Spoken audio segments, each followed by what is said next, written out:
How's it going, everyone? So in this video, we will be doing a push-up workout. Before I get started, please subscribe to my channel if you guys haven't already. I do appreciate the support. It helps my channel grow. Also, please follow me on Instagram, Dylanberg999. So the exercise that we're going to do today is dive bomb push-ups. Pretty advanced exercise, pretty hard to do. We'll do 4 reps. Generally, we do 3. We'll do 4, and we'll do 10 sets. 40 repetitions. Let's get started, my friends. So again, dive bombs can be pretty tough. Holy crap, look at that striation coming in. Damn, I have been cutting weight, you guys. So, ooh, sirens. Someone's in trouble. Okay, so get in this position. Come down. 1, 2, 3, 4. Just like that. Again, pretty tough exercise to do. You got to be pretty flexible, pretty agile to do it. But yeah, it's not too bad. Don't get me wrong, I can do more than 4 repetitions, guaranteed. It's just, again, the reps that I do are for the average person. You get a guy here that's 5'9", 260 pounds that has quite a bit of body fat on him. It's going to be very tough for him to do those 4 reps. So if we did 10 reps, no way in hell he's doing that. So that's kind of why I stick with 4 reps. I stick with the average, but it's still a good workout. So if you're above average, you're still going to get a damn good workout in. Trust me. Okay, we'll do another 4. So like this. 1. And we'll go further back. 2. 3, 4. But yeah, I'm doing really damn good on my weight loss.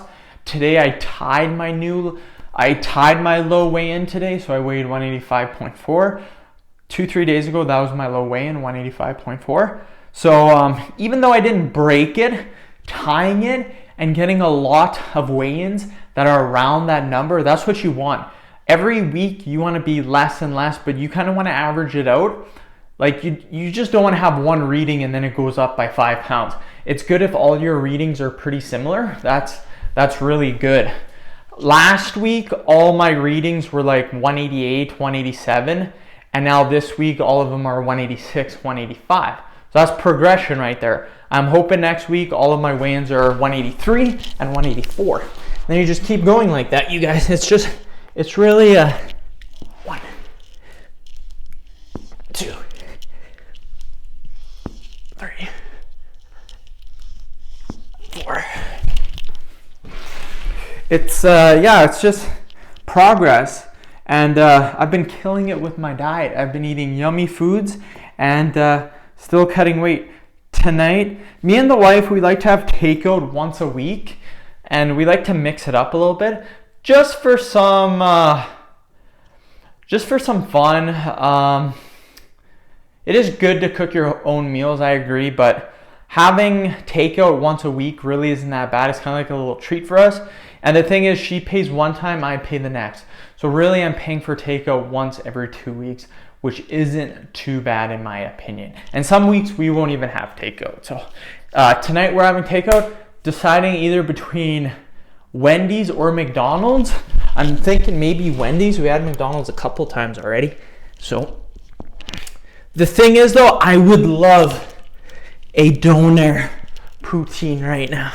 The only thing is that I'm not quite sure what the calories are on there. I know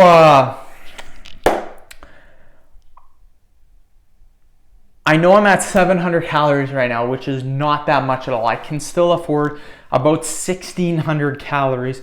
So if I did get a doner poutine, I'd probably get a medium. A larges, I'm not joking, they're like this freaking big. And I've only been able to finish, actually I finished a large 2 or 3 times. The other times I cannot finish it. So I don't think I would get a large because that probably has like 2,000, 2,500 calories. That would put me way over. But a medium probably has anywhere from 1,000 to 1,500, I would say. So I'm only at 700, so that kind of put me right on my, if it's 1,000, I'd be under by about 600. If it's 1,500, I would be very close. But the thing is, I have no idea what the hell it's going to be. I know for a fact it's more than 500 calories. I would say anywhere, again, from 1,000 to 1,500, maybe 1,200. I don't know. That's why going out and eating when you're cutting is extremely tough unless you know the calories. That's why I'm kind of thinking to get Wendy's instead, because Wendy's has all of their nutrition info online. So Baconator, I think it's like 900 calories, which seems like a lot, but Baconator's 900, fries are 350, and I get a Diet Coke. So 1,250 calories. I know, yes, it's not going to be exactly 1,250 because who's ever making the burger can put more ketchup or more mayonnaise or whatever the heck's on it. So it's not going to be exactly, but it's probably going to be within 100 to 200 calories. So that being within 100 and 200 calories is a lot better than being anywhere from 500 to 1,000 calories off. So another tip too is that Saturday. So yeah, not tomorrow, the next day. We are going to my wife's parents' house for my wife's brother's birthday. So that'll be pretty fun. The thing is, they're gonna have yummy food, which I love. I love yummy food, and probably birthday cake too, which I love as well. The thing is, I'm gonna have no idea in hell what any of the calories are. So leading up to that, I'm gonna eat nothing all day. We're having supper, I think, at about 7 o'clock. So again, I will fast all day. It's a little trick I do when I'm cutting weight, and it does work because you're going all day without calories. You're gonna have one big meal, and I can almost 110% guarantee you that the meal I eat is not going to be 2,300 calories. That's what I'm cutting on. I'm cutting on 2,300 calories a day. So I can guarantee you I will not eat 2,300 calories at that meal. The most I could eat in a meal, I would say anywhere from 1,000. I can eat more than 1,000. I'd say between 12 to 1,500. 1,800, I don't think so. 2,000, I don't think so. That is a ton of calories to put in your body when you're not used to it. You can get used to it by slowly, progressively eating more, which I used to do. I used to eat like 1,500 calories in the morning, which was, looking back, was absolutely stupid. But again, when your body is not meant to eat large meals, because again, I've been cutting for a month already. So my stomach has progressively gotten smaller, not only because I've lost weight, but because I'm not feeding it that much anymore. So the stomach's naturally going to shrink a little bit.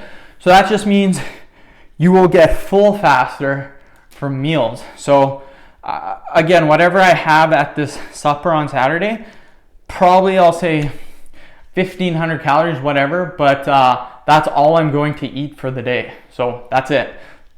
I'm not going to eat when I get home. And if I hit 1,500 calories only, well, I'm going to have an awesome weigh-in the next day because I'll be really short on calories. So either way, it works out for me. But again, I'm going to eat until I'm full. I'm not going to be starving myself. So just a little tip if you guys are going out, and you can do this all the time. If you're going out for drinks, anything, you can do this. Just fast all day. You might want to go slow on the drink. So if you're fasting all day, a couple of beers will get you hammered. Not a couple of beers, but I did that before when I was fasting all day. Had a couple of beers, had 2 pints, which is like a beer and a half, so like 3 beers. And I was like pretty dizzy because again, I had nothing in my system because I fasted all day. So it's very, very important if you're going out for drinks to maybe eat something before you start drinking, all that stuff. But again, drinks, you can do that too. Just make sure you track your calories. Drinks are about 150 calories for a can of beer. If it's a light beer, it's around 100, 110 calories. But generally at bars, they give you pints.